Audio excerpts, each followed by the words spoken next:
Hello and welcome to Contact in the Desert. My name is Manu Saifzadeh, and today I will tell you about the hieroglyphic evidence for the real Hall of Records. Now, when I got into this research about 4 years ago, I had no idea I would end up in this place. Originally, I was interested in the debate on the age of the Great Sphinx. And of course, that debate is over 100 years old. So what could I contribute to the discussion? But that's how research goes. You stumble over some evidence. Other people may have looked at it, but maybe interpreted it in a different light. And so that's kind of how I got involved gradually. But after all this time, even if you had just asked me 2 years ago that this would lead me to the Hall of Records eventually, I would have said that's impossible, but here I am. I think there are two main things that I want you to take away from this talk. The first thing is that in order to be able to reestablish the correct line of history, you have to have a name. You have to have a name to be written into the records of history. And that is one of the essential problems, I thought, when I looked at the debate about the Great Sphinx, because there really was not a name. There was no written record that referred to this monument prior to the time that Egyptologists are telling us that she was created. And the other thing I want to tell you is that you have to go with the evidence. You cannot be, or you try to minimize the amount of bias, the amount of preconceived notions that may drive you to think of things in a certain way. No, you have to follow the evidence and be as honest as you can about using just the evidence to create the models and the theories that come from it, and not the other way around. So I hope at the end that that's what I have been able to do. You are ultimately the judge. I will put the evidence in front of you today. This talk takes about 1 hour and 15 minutes, and afterwards I'll be available for your questions. I hope you enjoy the talk. I know that because of the circumstances, we cannot be together in a physical place, and that's too bad, but I will try to make it up to you by making this into a lively presentation, and I hope you will enjoy it. Thank you for your attendance. The Great Sphinx has mystified people for thousands of years, but the debate about the age of the Great Sphinx really in modern times begins at the turn of the 20th century. At that point, a German Egyptologist by the name of Ludwig Borchardt looked at the headdress of the Great Sphinx, and what you see here is a pleated cloth called a nemes. And because at the time only statues from the Middle Kingdom were known that had this type of headdress, Borchardt concluded that the Sphinx must have been made in the Middle Kingdom. There was one statue of Khafre, but Borchardt thought that this was a copy made later and that this was not a true reflection of the headdress worn by kings in the Old Kingdom. And so at that time, an American Egyptologist by the name of George Reisner obtained a permit to excavate large parts of Giza, including the temples of the Menkaure pyramid. And George Reisner found what he thought was the crucial piece of evidence. And based on that, he pronounced to the world that we now know why and by whom it was made. Well, what is it that Reisner found? He, turns out, then concluded that it had to be Khafre that built the Great Sphinx. And that was based on a statue of Menkaure that he found in situ at the Pyramid Temple. And now this was a piece of evidence that he could comfortably date to the Old Kingdom. And there you can see the headdress of the king wearing exactly the same nemes as the Great Sphinx.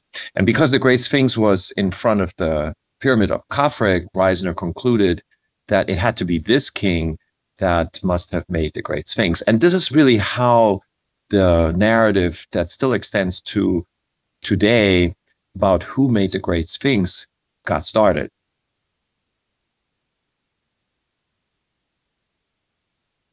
And this conclusion by George Reisner over 100 years ago really forms the foundation of the current historical narrative about the Great Sphinx, when it was created and who made it.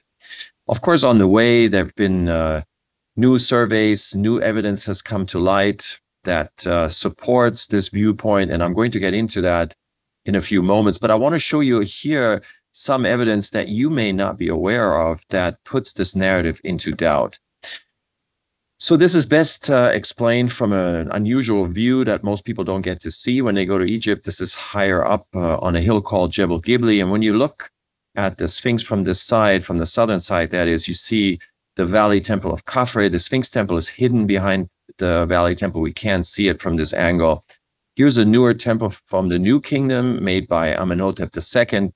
And then here we have this unnaturally extended body of the Sphinx, the Great Sphinx, with a head that's disproportionately small.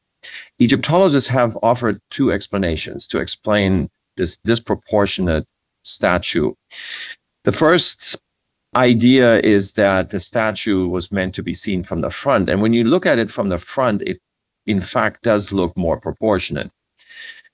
The other explanation offered is that there is a geological defect that runs through the rock at this point, which cuts through both the monument and the Sphinx ditch.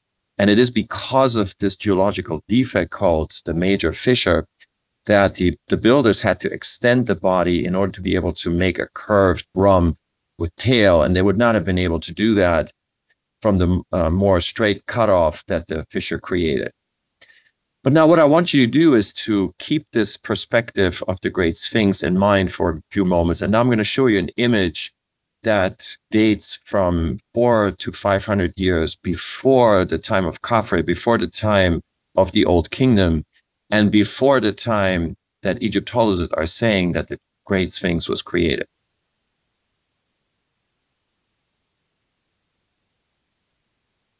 This is a wooden tablet that was found by Flinders Petrie around 1900 in the tomb of Horus Jer, the third king of Egypt, dated to about 400 or 500 years prior to Khafre. To just give you an idea when this was discovered, this is almost exactly the same time as when Ludwig Borchardt announced his theory that he thought that the Great Sphinx came from the Middle Kingdom.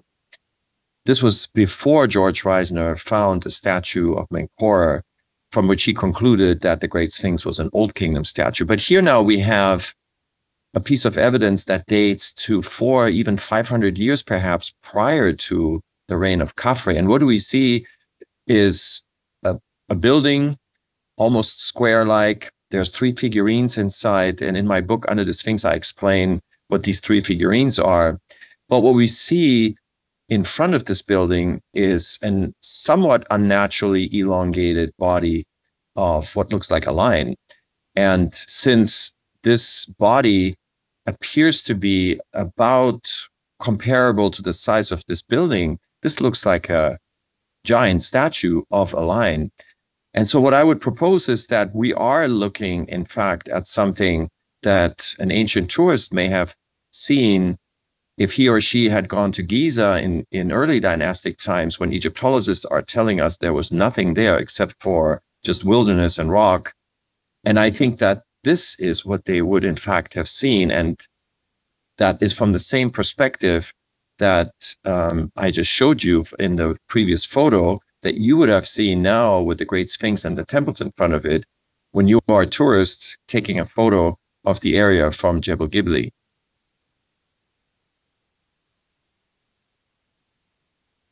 When we go forward in time to the late period, antiquity, and even all the way to modern times, and look how artists have depicted sphinxes, you might think that the myth of the Sphinx has taken the idea now so far away from the original idea that there is no further connection between the true origins and the Sphinxes in those more modern times. But there are some interesting elements that I want to show you that suggest that this may not be the case. There is, in fact, a connection to the true origin of the Great Sphinx. So what we see here in this relatively recent painting is a scene from Oedipus Rex, that this Sphinx has the body of a lion. There is a hip chain that even reminds you a little bit of the major fissure I just mentioned. There's something coming out of the back of the Sphinx. In this case, it's wings. But the most important thing is that this is a female Sphinx. It's a she. And now I'm going to show you an image that predates the Great Sphinx. And you will be surprised to see that some of the elements are present in this image. So for example, here is something that I'm going to talk about today. This image predates the Great Sphinx. It is a couchant lion. It has something coming out of its back, just like the more modern Sphinx. But in this case, it's an object that defies explanation. This Sphinx has a neck ornament, just like the other Sphinx has something around the hip. And in fact, in this case also, we don't have a male lion, we have a female lion, a lioness. And so this is a big part of the take home today, which is that before the Great Sphinx, she was a prehistoric lioness statue.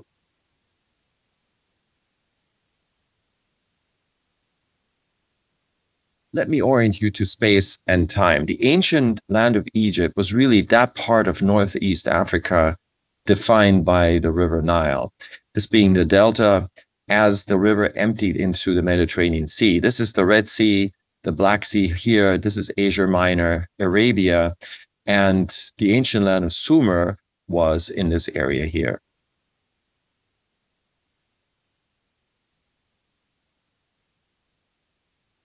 And this is the Giza Plateau. Of course, Giza is a modern name. In ancient times, this was called Rostal. 3 pyramids are attributed to Khufu, his son Khafre, and his grandson Menkore. There was also a king by the name of Djedefre who came right after Khufu, and Djedefre's pyramid is further to the north at Abu Rowash. And here is the Great Sphinx.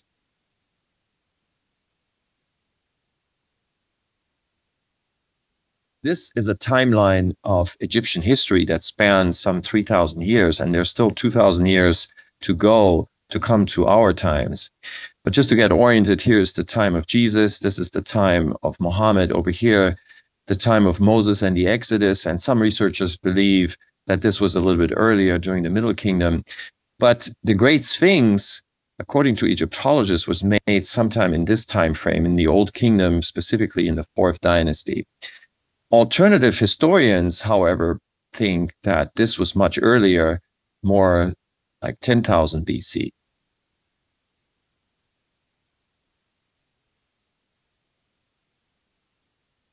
This is a good place for me to contrast the two opposing theories about the age of the Great Sphinx. On the one hand, we have the Orthodox narrative, which really, as I mentioned, begins with George Reisner's model that the Great Sphinx was made by Khafre sometime during the 4th dynasty, around 26th century BC, that the Sphinx was made from the same stone as the Valley Sphinx Temple, meaning that all of these 3 structures were made at the same time, and that those 3 structures were part of an even larger complex that included also the causeway, the Pyramid Temple, and the Pyramid of Khafre. The alternative historians, on the other hand, think that the Great Sphinx was made much earlier, sometime around 10,000 BC, and it was only remodeled by Khafre in the 26th century BC. The alternative historians agree, actually, with the Orthodox narrative that the Sphinx was made from the same stone as the Valley Sphinx Temple, and that all of these structures were made at the same time. But they hold that Khafre only refurbished and remodeled these temples by adding a coat of granite.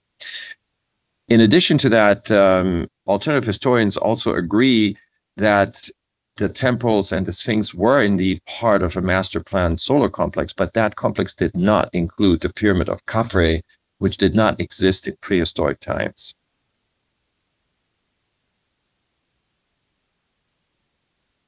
I think it's always a good idea to know what you're up against, especially when you're arguing against the mainstream view. And so I want to spend a little bit of time to explain the evidence on which Egyptologists base the mainstream narrative.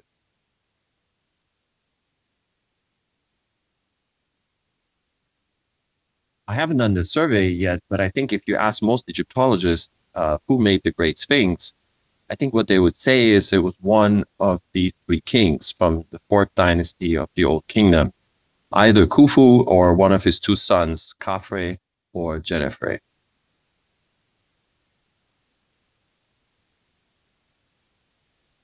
Given those 3 choices, the majority of them will say that it was Khafre who built the Great Sphinx, just like what George Reisner concluded in 1912.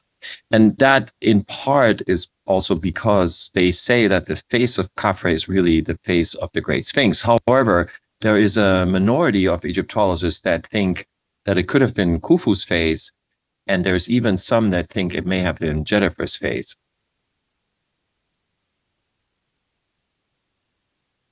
But it gets a little bit more complicated than that, because one minority view held by, for example, Vasily Dobrev is that it was Djedefre who built the Great Sphinx to honor his father, and that's why he put his father's face on the monument.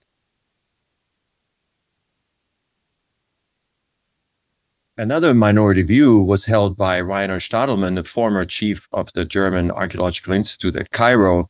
Stadelmann thought that it was Khufu who built the Great Sphinx. And if that's the case, then the face carved into the Great Sphinx perhaps is that of Khufu himself, or maybe his mother.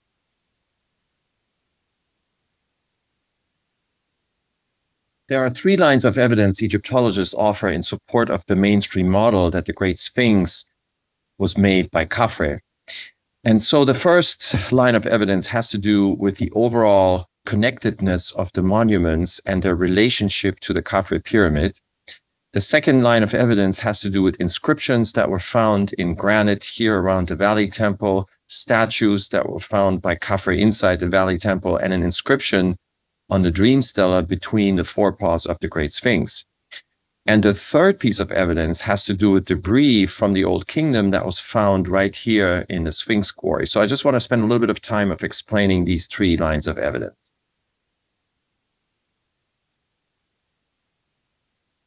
The logic of the first line of evidence is that if you can link these monuments, then dating any one of them will date the entire complex. And that is what Egyptologists are saying is possible, because they have, in fact, been able to not only link these monuments, but even define the building sequence. And so what they're saying is that the mortuary temple, which is very similar to the Sphinx temple in its layout, in its geometry, is really was really constructed before the Causeway and the Valley Temple, and that was constructed before the Sphinx and the Sphinx Temple. In fact, they're saying that the workers at the end walked off the building site when the king died, and that is why there is a corner here in the northwest part of the Sphinx Temple that hasn't been finished yet. In addition to that, the outside of the Sphinx temple was never coated with granite. And so in addition to the connectedness, there's even this temporal sequence that Egyptologists are holding up as proof that the Sphinx cannot be thought of in isolation, that in fact it has to be viewed as integrated into this entire complex. And the fact that this entire complex is given its meaning a solar context, by virtue of Khafre's pyramid, is the dating that is what they need in order to be able to date this entire complex, including the Great Sphinx.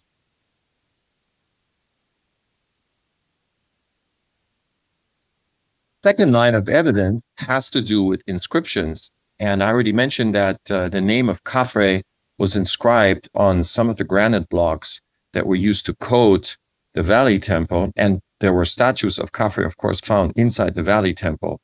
In addition to that, there is also an inscription on the Dream Stela, which is a stone plate left between the forepaws of the Great Sphinx about 1100 years after the Old Kingdom.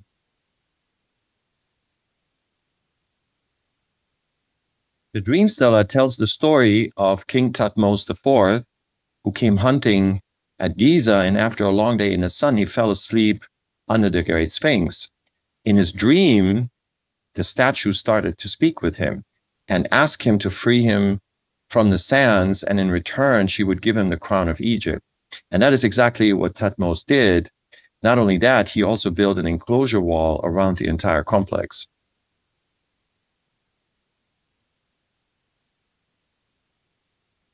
When you look to the left lower corner of the Dream Stela, what's left of it anyways, there is a small fragment of a cartouche which once contained the name of a king. In the reconstruction, this may have indeed been the name of Khafre, although there's no assurance that this is the case. Next to the name of the king, we can see the word tut for image. Here, the I symbol means made.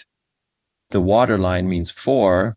This is Atum, and this is Hor Machet, the name of the Great Sphinx. So there seems to be some kind of connection here between the name of the king, the image of the king being made for Atum Hor Machet.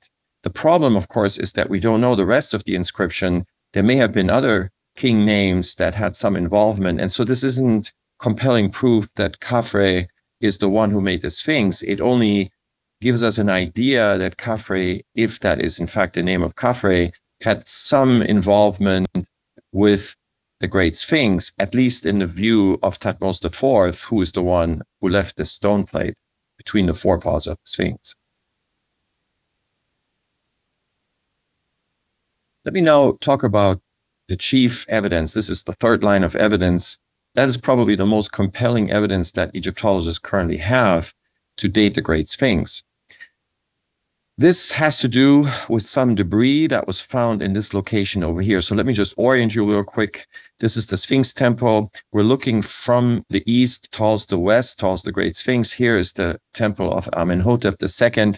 And it turns out that the temple was partially built over a pile of rubble. And when Mark Lehner and his team surveyed the Great Sphinx in the 1980s, they found stone blocks under this pile of rubble that were, according to them, meant to be incorporated into the Sphinx Temple. Remember, they believed that the Sphinx Temple was not completed by the builders. They basically walked off the side. And so the blocks that were meant to be incorporated into this corner were just left. And what they found under those two blocks was old kingdom debris, meaning potsherds, charcoal from fires, and some other artifacts. And based on that, Mark Lehner concluded that the blocks could not have been older than the Old Kingdom because they were lying on top of this trash, this debris. The other part of this line of evidence is that Mark Lehner found depressions here on this ridge. This, remember, was a quarry from which blocks were cut to build the temples here. And on the ridge, he found depressions that were filled with mud and sand. And when he removed the sand and the mud, he found, again, artifacts that dated to the Old Kingdom, even a copper chisel, a mallet, and some other items. And so based on this combined evidence now, and based on the fact that the monuments were built in a certain sequence with the Sphinx Temple at the end, Egyptologists feel pretty confident that they can now date the entire complex to the Old Kingdom.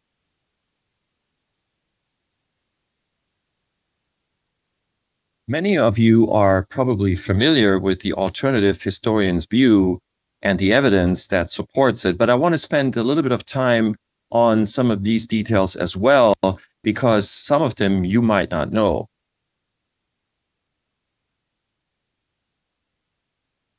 The alternative history model of the Great Sphinx goes something like this.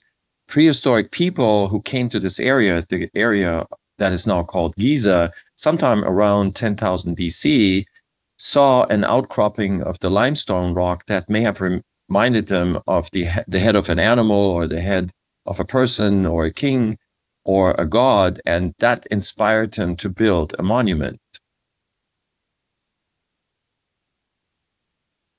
In addition to the statue, the prehistoric builders also made 3 temples and a causeway. And remember what I said before, there's really no disagreement between the Orthodox camp and the alternative historians as to whether or not these structures were built together. They were. The only disagreement is when that happened.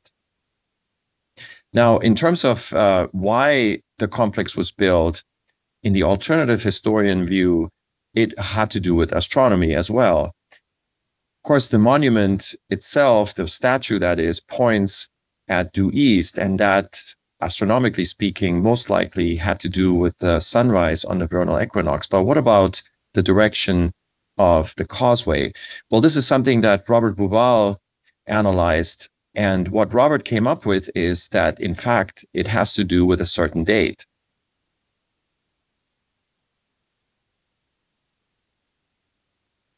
What Robert concluded is that the causeway is pointing to an area in the horizon where the sun rises 121 days after the summer solstice. And this was an important date as told to us in the Temple of Horus at Edfu, because that is the day when the forces of good defeated the forces of evil. Here are some screenshots from the film Mystery of the Sphinx. This aired for the first time in 1993. And in this documentary, John Anthony West and Robert Schoch formulated their alternative model of how the Great Sphinx originated. What the researchers proposed is that the original statue was maybe that of a male lion. They also considered maybe a king or a queen or the statue of a god. Regardless, what they said is that this was the original statue, and only much later did Khafre remodel the statue into the Great Sphinx. And this remodeling job explains the disproportionate Great Sphinx. The other thing that the researchers proposed is that it was heavy rain and water runoff that eroded the Great Sphinx into what we see today. And this rain damage, this water damage, changed the rock in different ways than you would expect from wind and sand, which causes mostly horizontal erosion. But the water damage caused this sort of candle wax effect, these vertical and oblique fissures that degraded the rock in this fashion. And that explained to them, this older age of the monument, how this damage came to be. Here, for example, is a lion statue that is not as old as the Great Sphinx. This is perhaps 2,300 years old, possibly made by Alexander the Great for his friend Hephaestion. And this stone lion has experienced rainfall. And as you can see, the contours of the statue have eroded. And so this is the kind of effect, the candle wax effect I just mentioned, that has also affected the Great Sphinx. But so you might wonder, when did all this rain fall in Northeast Africa? Well, it turns out that there was, in fact, a time for about 4,000 years prior to the ancient Egyptian civilization when that kind of rain fell. And the theory, according to John Anthony West and Robert Schoch, is that the original monument, the Lion Monument, was bombarded by rain for this entire period, and that explains the water damage. And you wouldn't expect to see something like that on the Sphinx and the wall around the Sphinx if the monument had originated at this time period when this rainy period had already passed.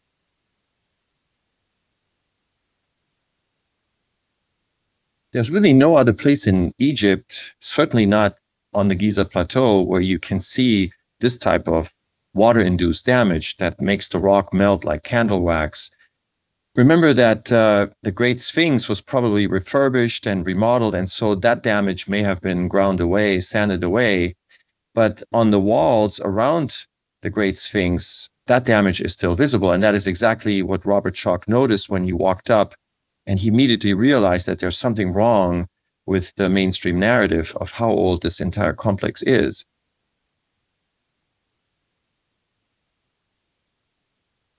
And so it is this kind of damage that formed the basis for the so-called water erosion hypothesis, which is what Robert Schoch and John Anthony West used as one part of their argument that the true age of the Great Sphinx is much older than the Old Kingdom of ancient Egypt.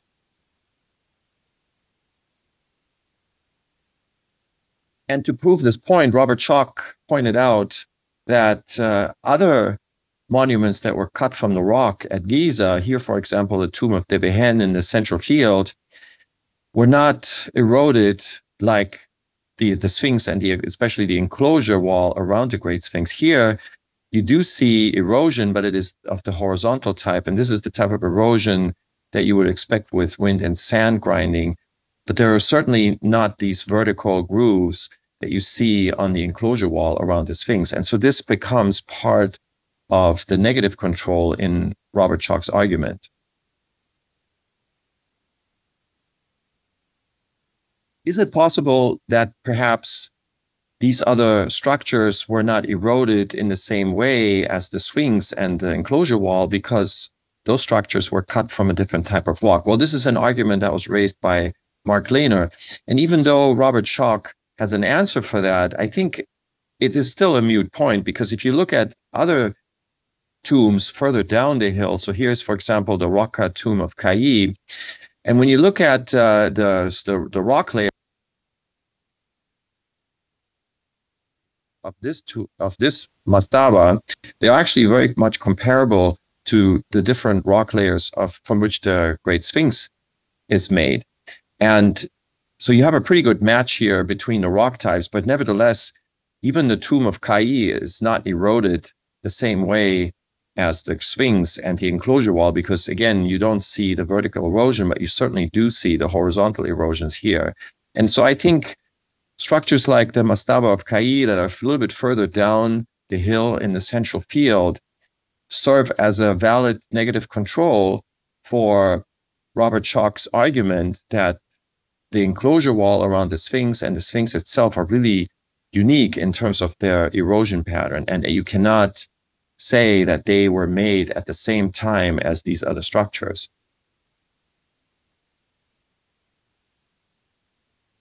To get a better feel for how the rock layers affect the argument, I have drawn the general direction of the sweep from higher to lower levels on the slide.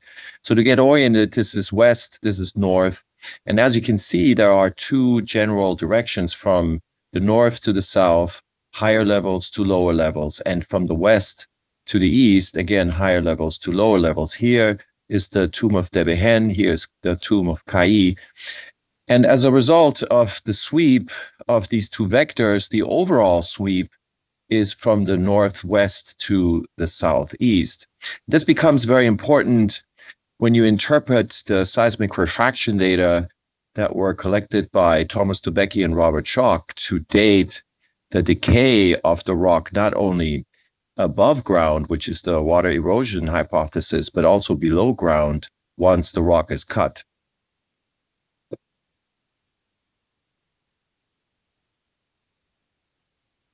What Dubecki and Schoch were able to do with this carefully designed seismic refraction experiment is to separate the underground rock decay signal from the sweep down of the rock layers.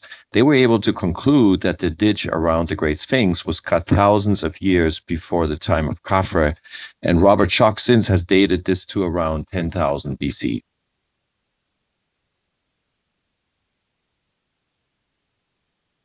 And so I would like to summarize this part of my talk, pointing out that the original debate about the age of the Great Sphinx was really an internal debate. It was much simpler. It was Egyptology versus Egyptology.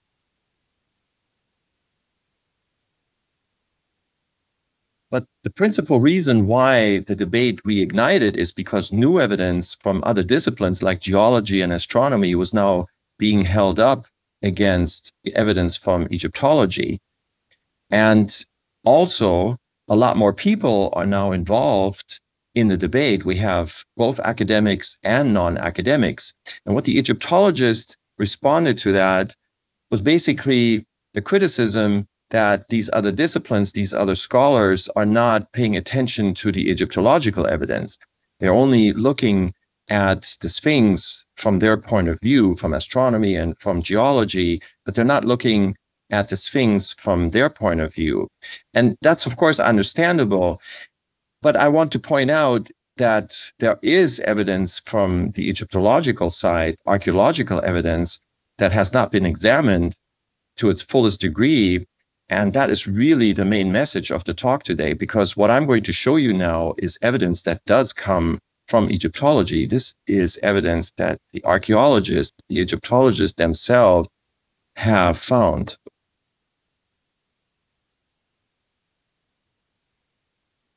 So here are some of the protagonists in the Sphinx debate part 2, which started in the early 1990s.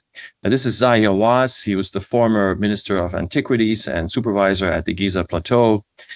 Then there's Mark Lehner, who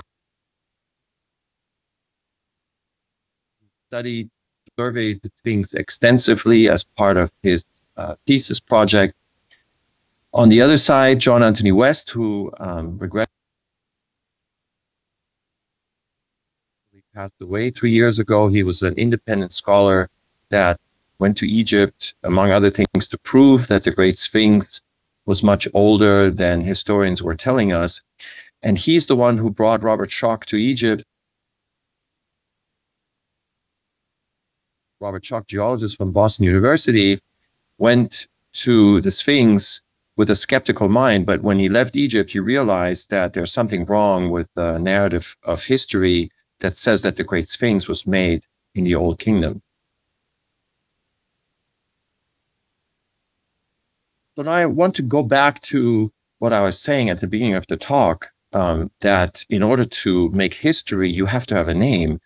And this is really an Egyptological problem, because if you want to date the Sphinx to an earlier time, then the best proof you can think of is a written reference, something like an inscription or an image that dates this monument to an earlier time than what historians are telling us. This is the question that I asked myself in 2017, and that's really the beginning of my involvement. But before me, others asked the same question. For example, Robert Bauval, who investigated this very same problem.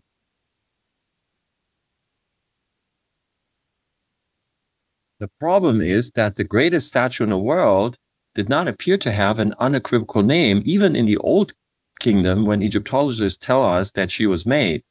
But it gets stranger. All of a sudden, in the New Kingdom, she does now not have only one name, but two.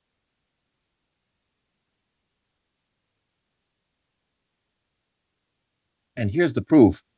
On the Dream Stela, which I showed you before, in the second register, we see the following inscription: living statue of Horachti.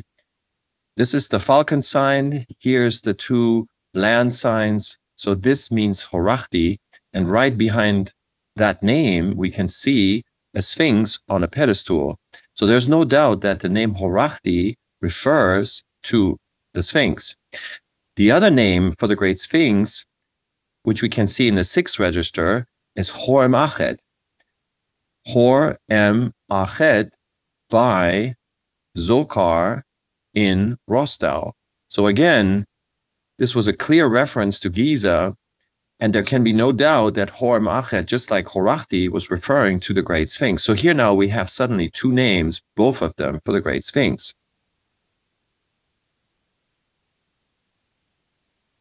And so Robert Bauval asked himself, is it perhaps possible that we have two names because they're really two entities instead of one? And the reason why Robert thought about that is because Hor-em-Akhet, which means Horus in the horizon, is slightly different from Horachti, which means Horus off the horizon.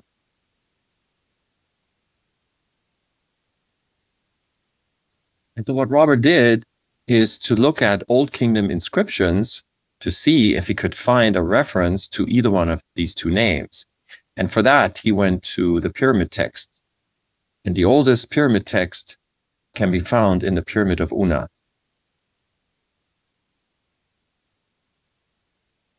And while scouring through the pyramid text, Robert Bauval made an interesting discovery.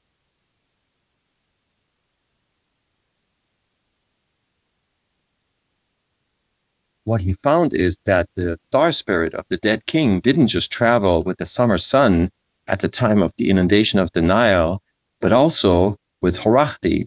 And when you look to the sky to see where that is, you find the constellation Leo.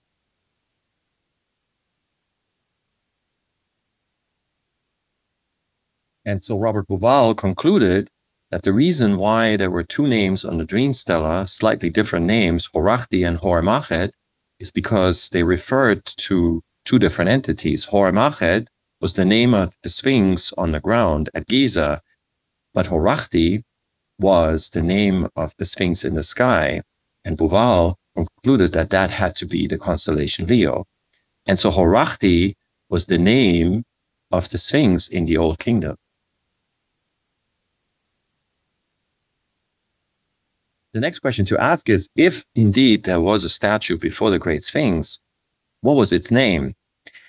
Was it perhaps Horachti? But this is the problem, because Horachti is mentioned in the pyramid texts, and the earliest version of the pyramid text dates to Unas, who was alive about 150 years after Khafre. So maybe there was an inscription mentioning Horachti before Khafre, and it just hasn't been discovered. But we're still left with this problem, the challenge that Egyptologists are holding up to the alternative camp. They're saying, give us some Egyptological evidence. Is there anything that comes from Egyptology, from archaeology, that says that there was a statue, and is there a name? And the answer to that question is, yes, there is.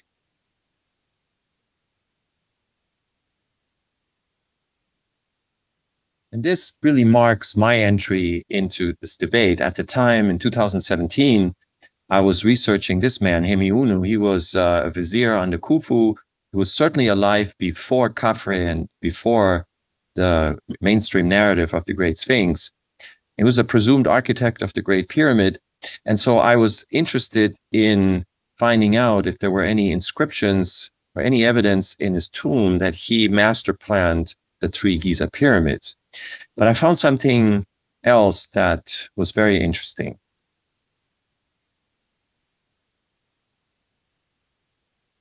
Pedestal of Hemiunu's famous statue, you see inscriptions that describe the different degrees that Hemiunu had. And Egyptologists have been able to translate almost all of these titles except for one.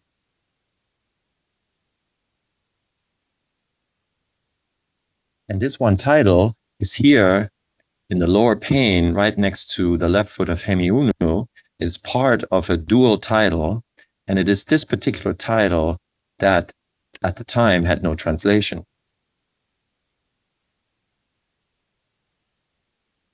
This particular title is part of a tandem set of 2 titles that was very exclusive in ancient Egypt. There's really only 5 people that are known to ever have carried this title.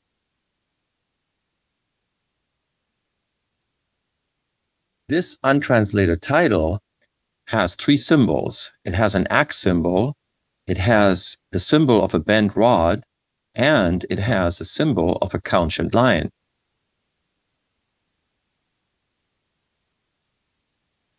Well, the axe symbol is the real object that you can find in the Cairo Museum.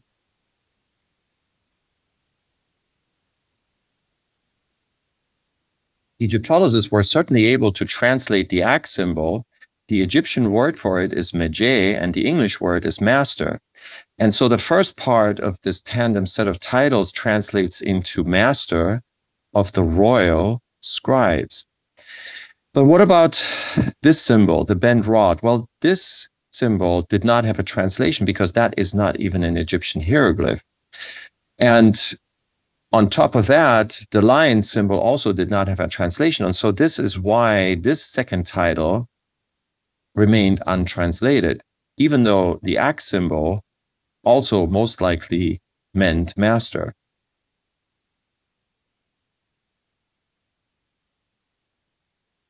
Since the axe symbol represented a real object, I thought maybe the bent rod also was something physical, a real object. One possibility is the sky. And so if you look at the constellation Leo in high resolution astrophotography, this is a photo taken by Andrea Scuderi for me a couple of years ago. You can, in fact, see something that looks like the bent rod sign.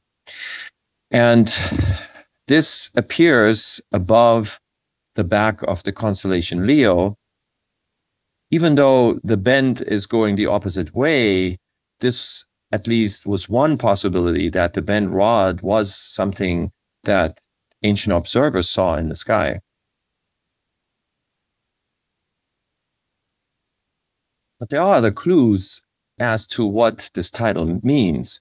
And they come from the stone plate of a man that was buried also in Giza and was probably alive at the same time as Hemiunu, certainly before Khafre and before the Great Sphinx was made. And this is the stunning tomb stela of Wepanofred.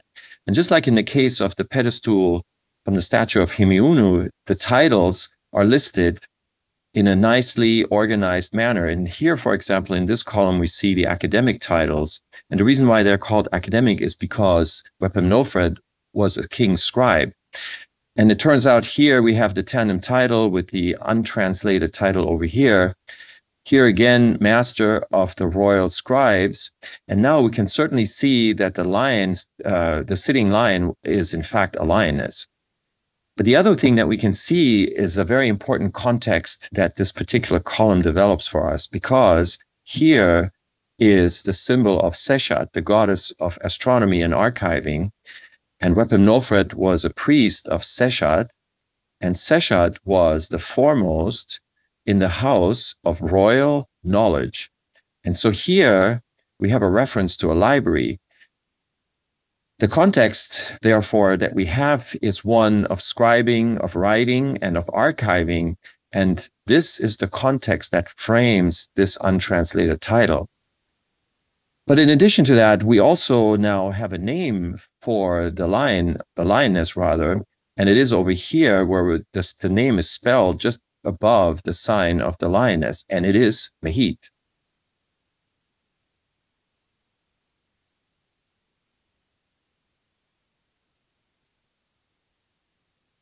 Who was Mehit? Well, Mehit is one of Egypt's oldest goddesses. She appears at the very beginning of Egyptian civilization. She was represented by a lioness with neck rings and bent rods above her back. She guarded a shrine, an animal shrine, that is called Per-Ur, usually associated with Upper Egypt, that is southern Egypt. But that does not mean that Mehit comes from the south, and I explain this in my book Under the Sphinx. In later inscriptions, Mehit is consorted by Anhur or Anurus in Greek. There's a myth that describes how Mehit escapes from Anurus and he hunts after her and brings her back. And in Under the Sphinx, I explain that this is actually based on astronomy and particularly precession. The other associations of Mehit are that with the eye of the sun god Ra, which refers to the moon. There are associations that have to do with flooding, for example, the inundation, but also the Great Flood. And the cubit, based on the forearm and the hand, that was, of course, used to measure floods. And then there was an interesting association with ancient. So even to the ancient Egyptians, there was a concept of something that was ancient to them. And that word was somehow related to this concept of the lioness, of Mehit.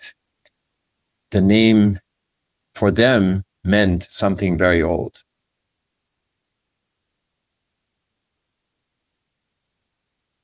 And so now we have one piece of the puzzle to translate this strange title. So we have the master of something that relates to the lioness goddess Mehit.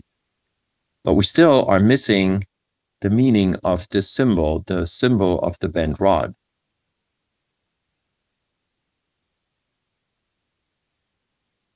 Another clue can be seen on this stunning wood panel by Hesi-Ra. This is a tomb from Saqqara. Hesi-Ra was an official in the Third Dynasty, about 150 years before Khafra. And here you can see something important, namely that the bent rod is not attached to the axe, but certainly to the lioness. And so what that meant is that whatever this object is, it is not really related to the idea of being a master, but it is related to the idea of the lioness Mehit.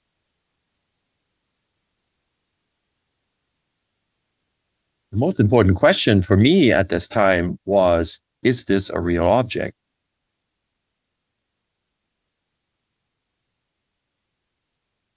Well, it turns out there are objects in ancient Egypt from the time of the Old Kingdom that are shaped just the same way as the bent rod. And so this meant to me that probably, yes, the bent rod above the lioness was a symbol that depicted a real object, not some kind of abstract idea. And so my original idea in 2017 is that the bent rod was maybe a key. And what that means is that a key to the lioness doesn't really make sense. But what if the lioness was not a lioness, but a building in the shape of a lioness? And I came up with this idea before I had studied keys and locks in ancient Egypt. Well, it turns out that the ancient Egyptians did in fact have locks, and they used keys to open them. And some of these keys sort of look like the bent rod. So I felt like maybe I was on the right track and that the bent rod was in fact a key. But if that's the case, then the lioness could not have possibly been a real animal, and it could not have been some abstract idea of a goddess, but it had to be a physical entity that you can enter with a key.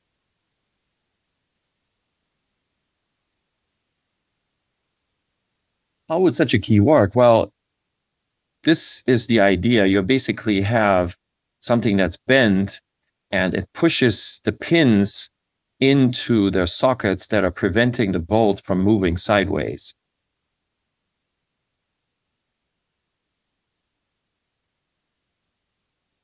Well, I wanted to know if, based on this locking mechanism, you could build a lock that would open with an object that looks like this bent rod. And so I made this locking model, and it turns out that yes, you can, in fact, build a lock that would open with such an object.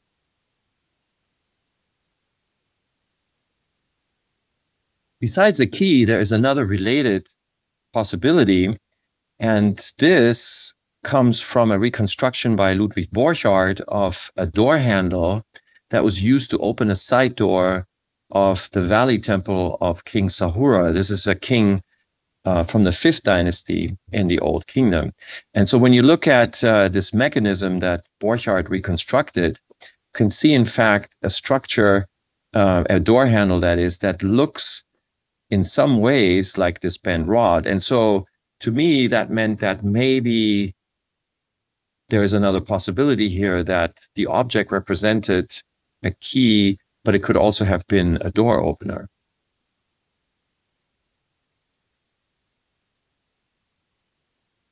And so now we are one more step closer to being able to translate this title, which appears to be telling us that these high officials were the masters of the key or the opener to Mehit.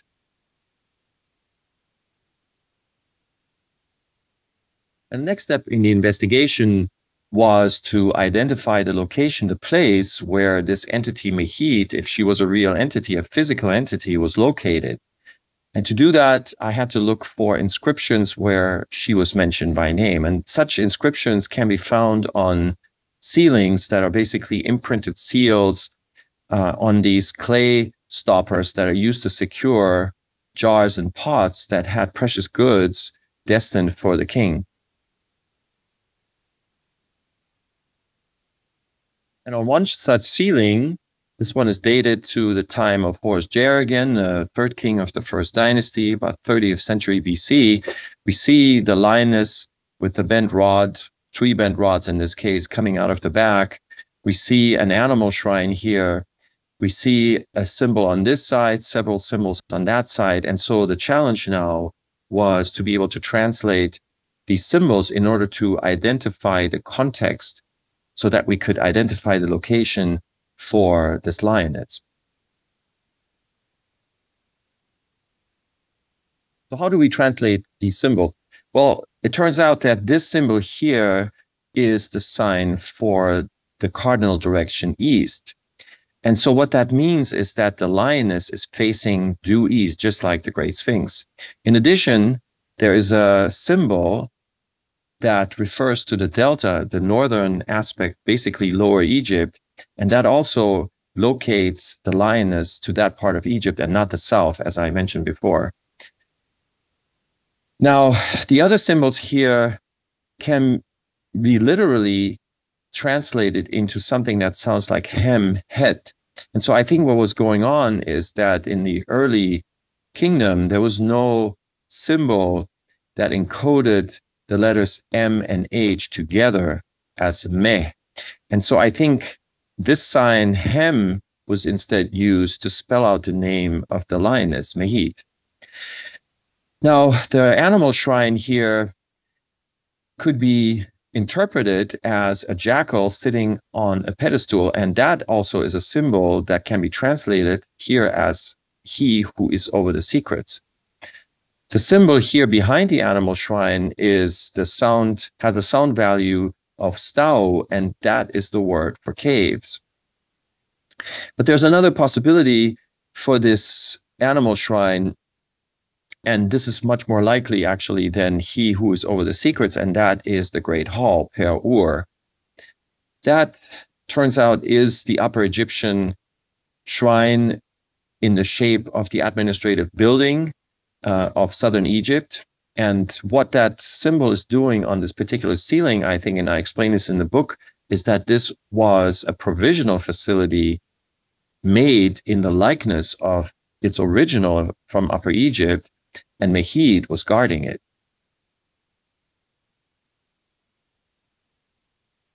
We know the name of this animal shrine because it is mentioned as early as the 3rd dynasty to be Per Wer or Per Ur, either way. It was a shrine of Egyptian kingship from its earliest history because it can be seen in the earliest written records of the kingdom. It probably stood in its original form in Upper Egypt, but on the ceiling I just showed you, that is probably a provisional facility made to look like the original, and that provisional facility was in Lower Egypt at Giza, guarded by Mehit. It was in the shape of an animal, and that animal was probably an elephant. It was the site of the royal administration, and it was the place where the king housed his personal scribes. They were the early bureaucrats that wrote for the king, that accounted for the king, and that probably archived these records in that facility. But what about this symbol? Where have we seen this symbol before? Well, this symbol, as I said, means stau, and that refers to caves. But what is stau?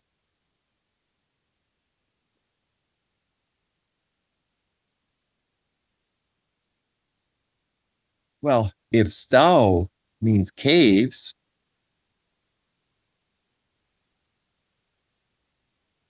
then Rostau was the mouth or the gate to the caves, and that, of course, refers to Giza.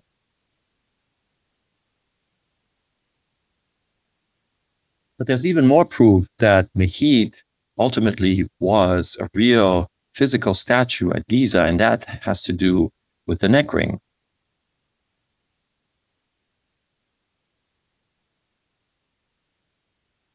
In this photo, for example, you can see a hint of a neck ring on the Great Sphinx, but that is because the neck was remodeled and fixed in the 1920s.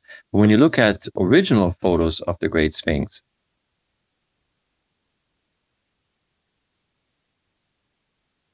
like here, for example, you can clearly see at least one ring wrapping around the neck of the Great Sphinx. And so whether that ring was intentionally made or it is the result of erosion doesn't really matter. It just means that there is visually a connection between the neck rings on Mehit and this feature on the Great Sphinx. And so we have several different pieces of evidence that all point to a location at Giza for Mehit. And so together with Robert Schoch and Robert Bouval, I presented this cumulative evidence for a statue prior to the Great Sphinx in this paper, where we interpreted the tandem title to mean the king's chief librarian and guardian of the royal archives of Mehit.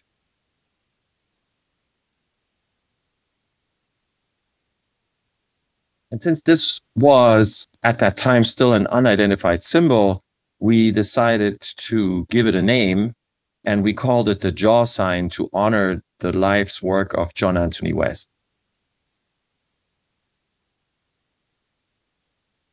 But this is not the end of the story, because after this paper was published sometime later, I found new evidence that significantly helped me to finally put to rest the riddle surrounding this object.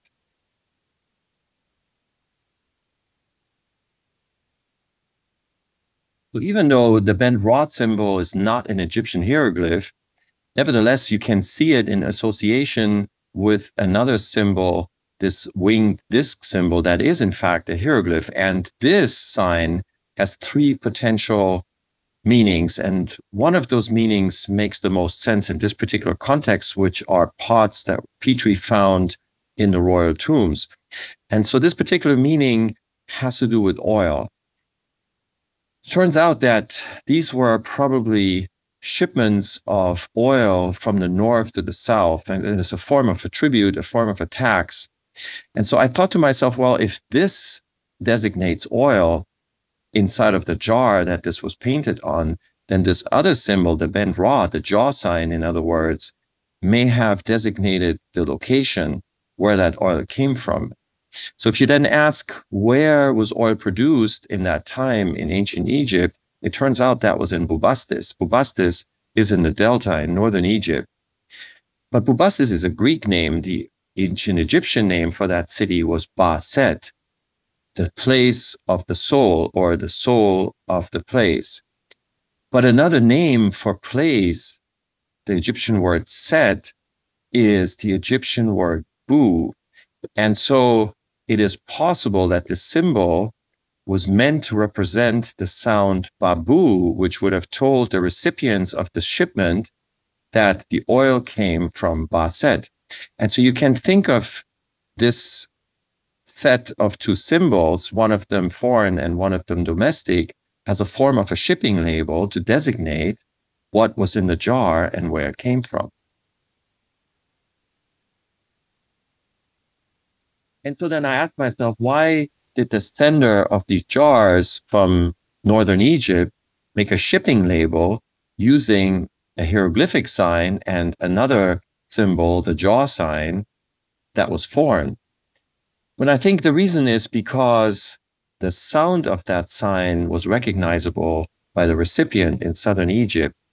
Maybe not the meaning, but the sound of the sign. And that sound was probably something like babu or buba, which would have told the southern Egyptian recipient that this came from Ba-Set, Bubastis.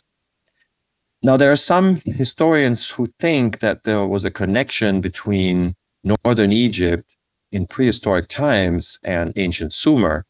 And so what I did is ask myself, is there a word, babu or buba, in the ancient Sumerian language?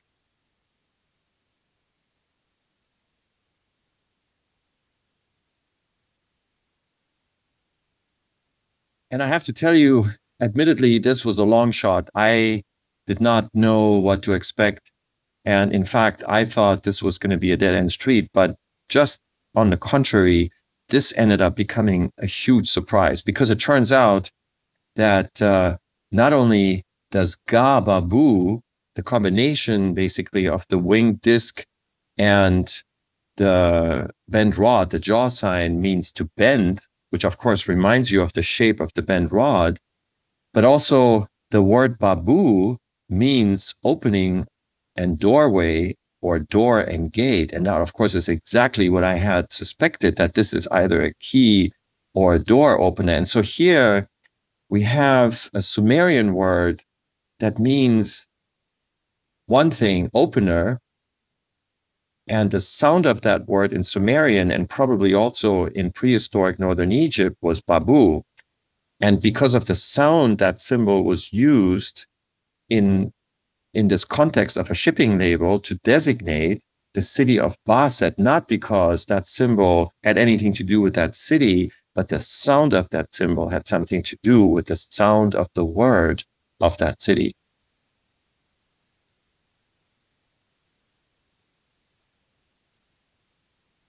Now, if there's any lingering doubts, they are completely blown away by Pyramid Text 684, because there we see a word that's an Egyptian word spelled Gabu.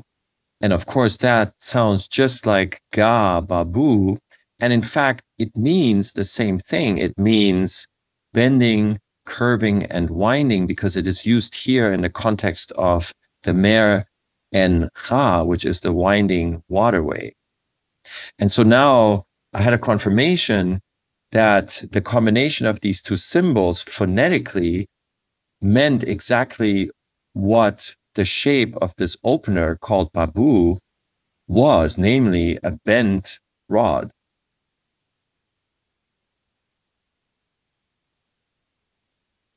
And so to summarize all of this is we do in fact now know that the jaw sign was a key or an opener.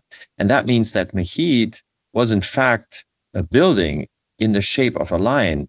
And because we have an icon that tells us that such a creature is guarding above a facility that was used to scribe for the king and archive the documents, we can now say that what the ceiling is telling us here is that this was a royal archive that was secured by a lioness statue, and this was located in Giza.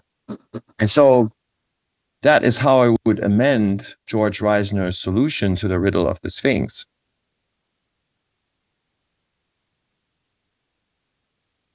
Let me show you how old these symbols really are and this whole idea, because here is another ceiling, also dated to the First Dynasty. We have Mehit with the jaw sign, Babu, and here is the shrine again of the Great Hall. But what do we have underneath in this case? We have a double-headed snake.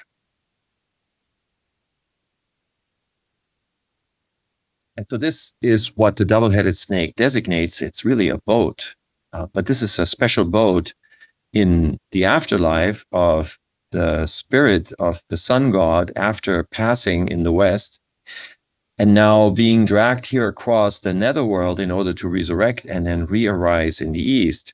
And we see the spirit of the sun god here in the shape of Khnum under this cabin.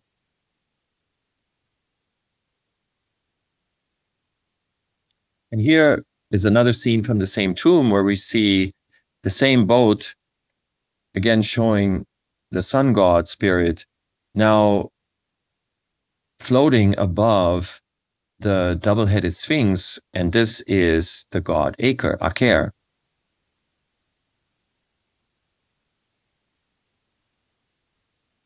So the question is, can we connect this animal shrine that we see on these various Mehit ceilings with Giza? And I think we can, because this particular ceiling I just showed you has these two snakes underneath. And as I also just showed you, is that that is a boat. So when we now go back to the dream stela and we look at the two sphinxes back to back, just like the god Aker on which this boat is floating, we can see, when you look carefully, in fact, the two tails, and they appear to be, in a cryptic way, so to speak, the boat on which the sun god is floating. And there's a further confirmation of that. If you look again at the cabin, well, that seems to be here, the cartouche, and even the sun symbol is right under it. And so I think what we're looking at here is a cryptic sort of way to depict exactly the same idea, namely that of a boat of a chimeric snake that is carrying the sun god. And in the ceiling, what is above the two snakes, of course, is the animal shrine, the facility of scribing and archiving. And that is exactly what we have now here underneath, because the two sphinxes are guarding exactly that, an underground facility that looks like a building. And so based on that, I would say the dream stela is telling us that the Great Sphinx is guarding still something underneath. And that underneath is what's shown in the Mehit ceilings as the Great Hall Shrine, to indicate that that was originally a provisional facility that was at Giza. But in reality, what we're really looking at here is an underground archive that was being guarded by Mehit. And so to show you that this is not a New Kingdom invention, and it's not even something that comes from the Old Kingdom or even from the early dynasty, here is a decorated pot from the pre-dynastic times. And this dates to something like 3500 BC. So this is 1,000 years before the time of Khafre. And we see exactly the same idea, just expressed in a more simple way. We have a crescent-shaped boat, and we have the two cabins or pedestals or whatever you might want to call them. And then we have the ostrich sitting on top of the boat and in front. And the ostrich was the original symbol of regeneration. And of course, the feathers of the ostrich is what you see in the crown of Osiris, the god of resurrection that dwelled in the underworld at Giza to resurrect the dead spirit of the sun and the dead spirit of the kings and queens, and later the dead spirits of the elite to come back to life.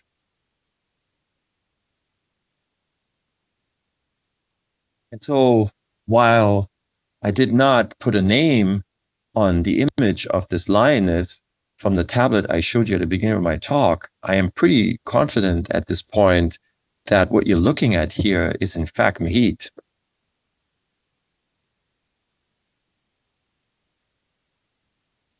The Great Sphinx and the time of Khafre certainly are not the beginning of a lion cult in ancient Egypt. No, on the contrary, in fact, it turns out that lions were worshipped long before that time. So here, for example, is a potsherd, a painted potsherd from the Wadi al-Jarf. This photo is courtesy of Pierre Tallet. And what we see here are two symbols, and they translate into great lion. And so here, again, we have a reference from a time that predates the Great Sphinx, predates Khafre. And if you look at the image, the symbol here of a lion, again, we have what looks like a female lion, and this seems to be a statue because there are no hind legs. And so I think here again, we have more evidence that before the time of Khafre, there was a monumental lion statue at Giza. This is a Middle Kingdom statuette. It's about 2 feet long at the Cairo Museum. Even though this comes from the Middle Kingdom, but between the forepaws, there's a name, and that name is the name of Khufu. So again, here now we have a reference potentially to the time of the Old Kingdom. And if you want to know what the original lioness monument, the Mehit monument, might have looked like, I think this is the closest we're ever going to get to knowing what that would have looked like.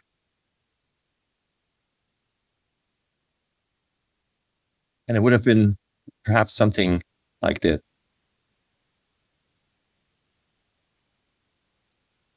So here is a summary of the new discoveries. The lioness was associated with writing and the securing of archives. Her name was Mehit, and she was in Giza long before the 4th dynasty and long before the Great Sphinx. So, but let me show you some more evidence that connects Mehit to the idea of an archive and, in fact, the idea of an underground archive. So here, for example, we have 2 ceilings with Mehit. Here above, again, with the 3 jaw signs. And look what we have here under the animal shrine. So here, this appears to be a square structure underneath the animal shrine, and there's some kind of access to it. And this could be stairs or some kind of corridor. So here we have a hint again that there is something underground associated with Mehit. But now if you look at another ceiling, this is a very unique ceiling because this one has a satchel. This is Petrie's interpretation, a satchel that was used to carry papyrus scrolls in it. And so here, this is probably a way to refer to an archive, basically a collection of writings.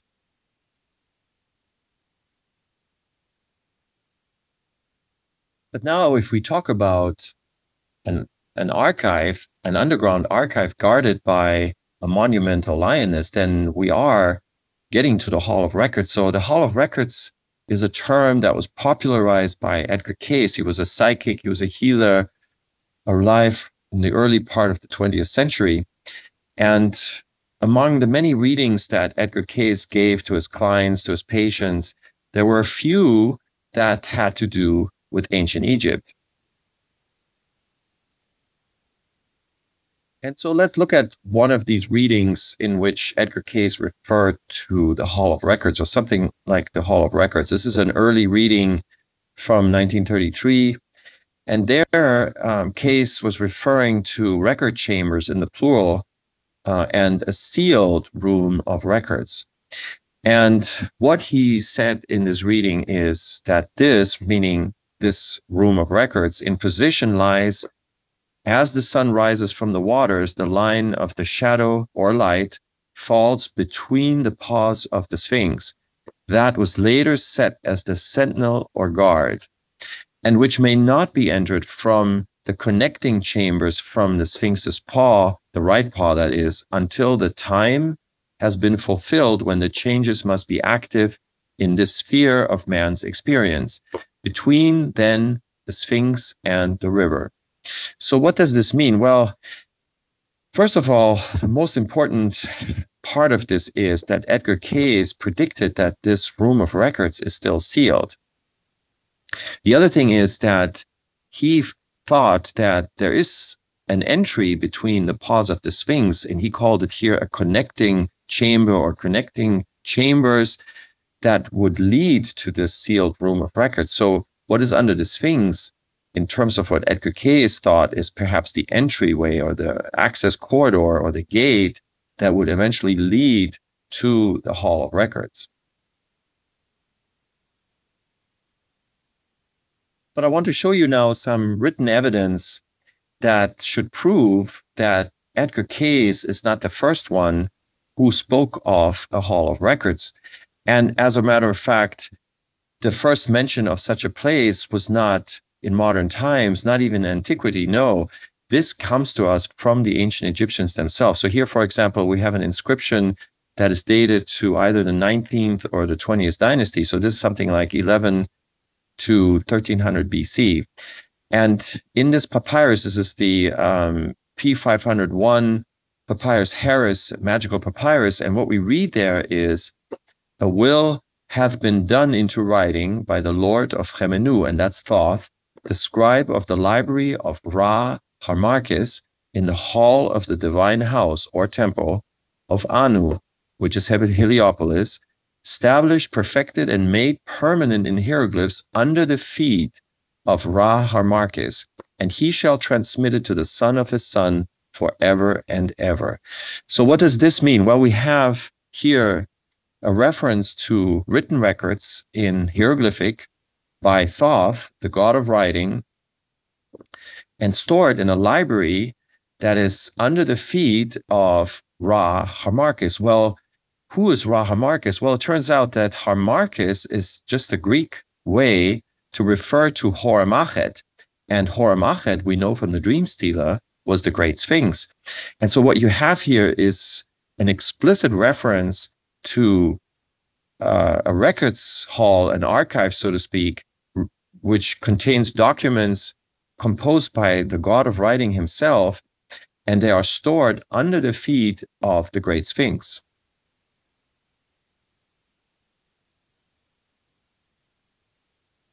Well, let's take Edgar Cayce and the unknown composer of this papyrus by their respective words and ask, is there a connection chamber or a hall of records under the feet of the Great Sphinx?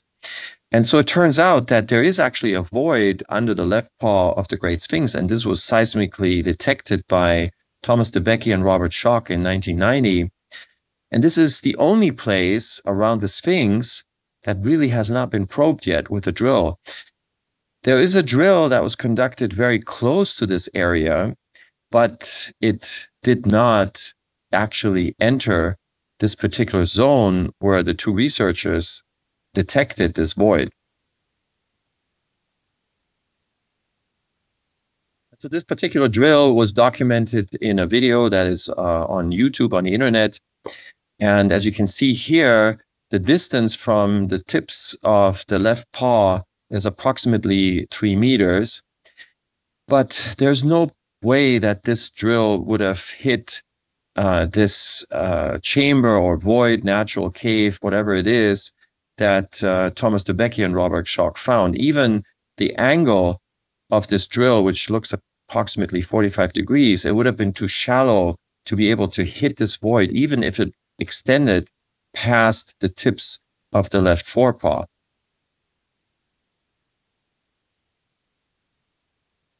So even if we could drill into anomaly A, I don't think we would find anything in it. And the reason is because there is an inscription from the first dynasty from approximately 2900 BC that tells us of the opening of an archive. And now I have to remind you that these type of oil tags recorded a special event in a particular year. And so this was a year-defining event. And this one in particular comes from, again, probably the reign of Horus Jer. And when we translate these symbols, it reads as up set of dead. And what does that mean? Well, it means open place archive. So here we have a reference that apparently was a year-defining event in the reign of this king.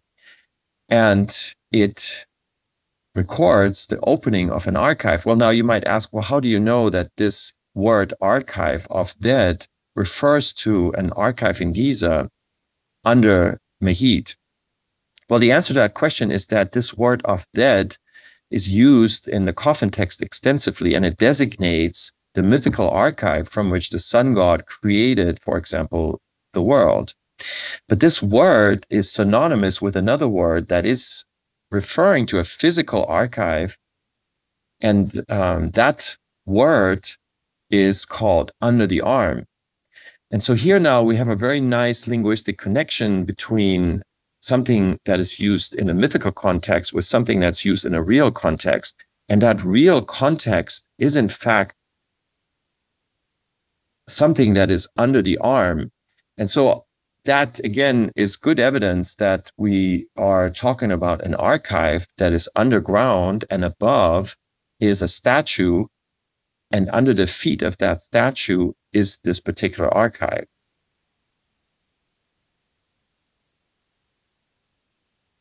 And so you might ask, well, if this archive was breached, then what happened to the content that was inside? And Under the Sphinx, I describe where this content, or at least some of it, may have ended up. And so here, this takes you to a cemetery in Middle Egypt called Deir el-Bersheh.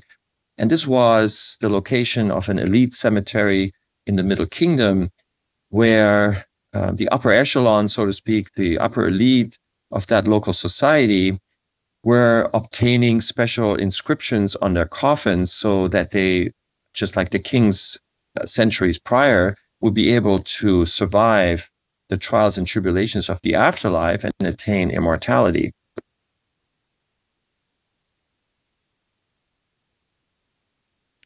And on one of these coffins that was discovered in the tomb of a general is this painting here. And I can tell you there's no other examples of it in all of Egypt at any time. There's something very unusual about this painting. It shows the sun god facing the viewer directly. And this is very unusual for a depiction of a god, especially of the sun god. And surrounding this god are 9 bands. And so in Under the Sphinx, I explain what this painting means. What does it designate? Well, it ends up having to do with astronomy, and it is a type of astronomy that the ancient Egyptians could not possibly have known. And so here we have a suspect for something that may have leaked, that may have come out of this archive originally, and then it was transferred to another place called the House of Life. That was an archive that had special esoteric knowledge, and we know this from other inscriptions. And in this particular place at Deir el-Bersheh, some of this esoteric knowledge ended up leaking out and ended up in the cemetery of the local elite.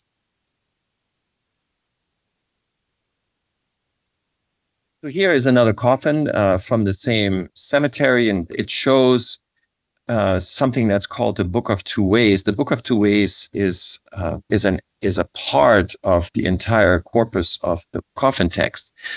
And this Book of Two Ways was inscribed and painted on the bottom of these coffins. And here you see the map of the Book of Two Ways. And it turns out that this map is instrumental in interpreting what this painting means, and especially the bands that are surrounding the sun god.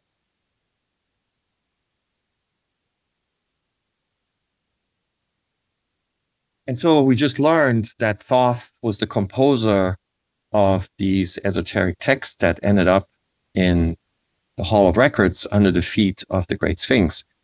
And so I want to show you another inscription where, again, we see this connection between Mehit and this whole idea of the Hall of Records. And so that comes from this particular ceiling.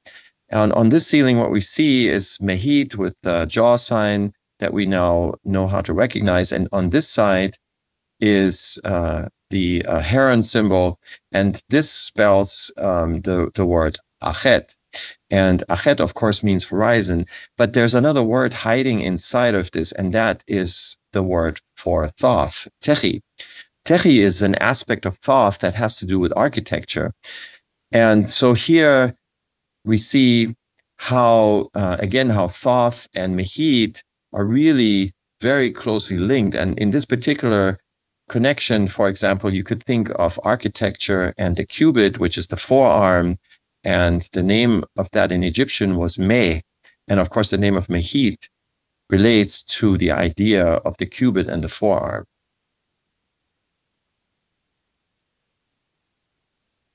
And now in the last few minutes of the talk, I'm going to tell you about another discovery. And this has to do now not with the Hall of Records, but with the person that I think supervised the conversion of the lioness statue into the Great Sphinx. But not only that, this man was the last carrier of the Mehit title. And I think he was instrumental in naming the new statue Orachti, which is exactly what Robert Bauval had reconstructed from the pyramid text. And this person was probably responsible for not only renaming the statue, but he was also responsible for creating a brand new cult that was associated with this brand new statue that was carved from a prior lioness monument.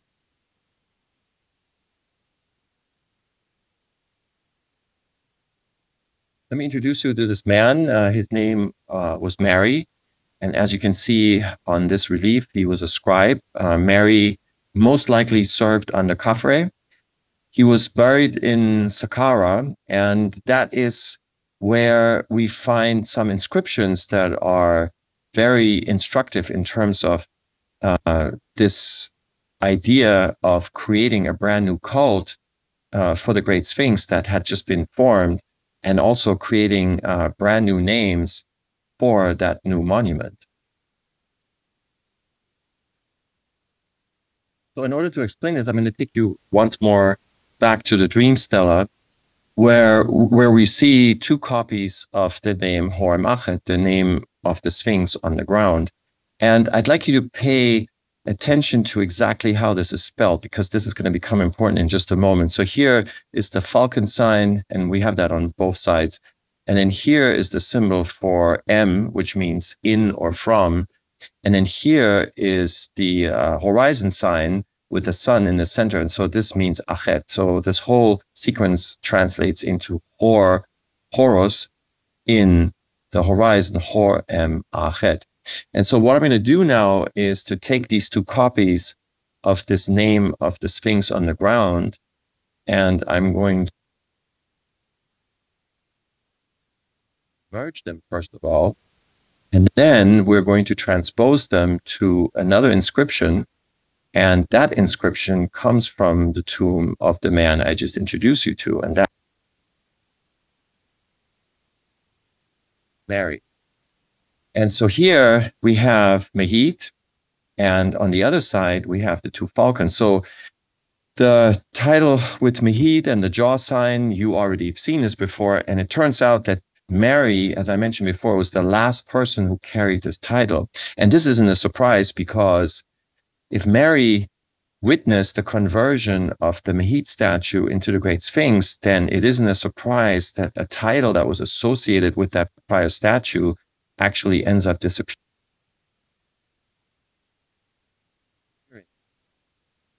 And so here is probably the final example in the history of Egypt of this particular title with Mehit and the jaw sign. And this would date to the time of Khafre, exactly the time when the Great Sphinx was created from the prior statue.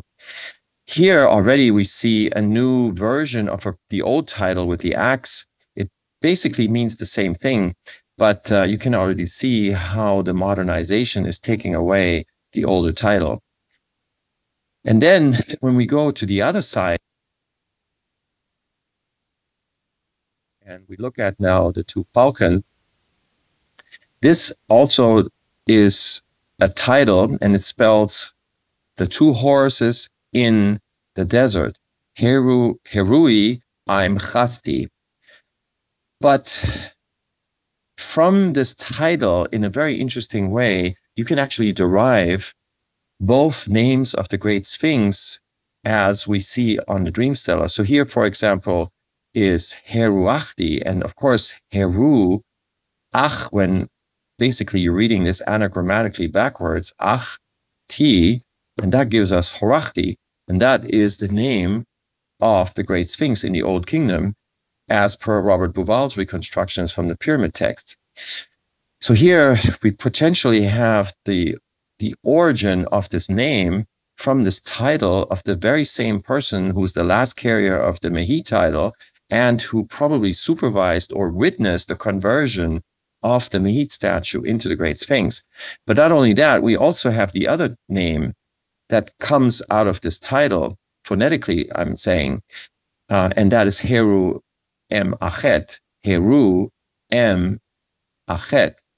And so we have both names, Horachti and Horem Achet. So I think now we have filled the gap between what came before Khafre and what came after Khafre. And I think we also have now good evidence that it was, in fact, under his reign that Mehit was converted into the Great Sphinx, because it is at this time now that we see the Mehit title disappearance, we see Mary adopt a new scribal title, and then we see suddenly this title, which is, by the way, only used once as far as is known, and Mary is the only carrier who ever had this title of the two horses. And then we see how this title phonetically relates to the two names of the Great Sphinx. So that was a lot of information. First of all, I want to thank you for your attendance. I would like to thank the organizers of Contact in the Desert for having me to give this presentation to you. I know you probably have a lot of questions, and so I am going to be available after this talk for anything that you might want to ask me. There's a couple of closing words I just want to mention. So first of all, I want to reiterate once more that the evidence is really what dictates where you go when you research, and your discoveries are sometimes serendipitous. They are not necessarily what you intended to find. And very often, in fact, it's just the opposite. It's something that you didn't mean to find. And this unexpected finding is what will take you to a real discovery. And the second thing I want to say is that when you look at archaeological evidence, I think the light in which you interpret this evidence is important, because I did not go to Egypt. I did not dig up any of the evidence I showed you today. No, all of these pieces of evidence that I showed to you are available and have been available for the most part over 100 years. And so that gives us an important lesson. And that lesson is that our biases, the sort of preconceived notions that we have that sometimes get generated by authorities in our respective fields, those biases sometimes influence us in terms of how we interpret evidence. And when we are free of these biases and we strip these preconceived notions, and sometimes we see the evidence in a completely different light and it adopts a completely different meaning. And so I'm going to close now. Again, thanks much. Thanks to Contact in the Desert, and I'm open to questions.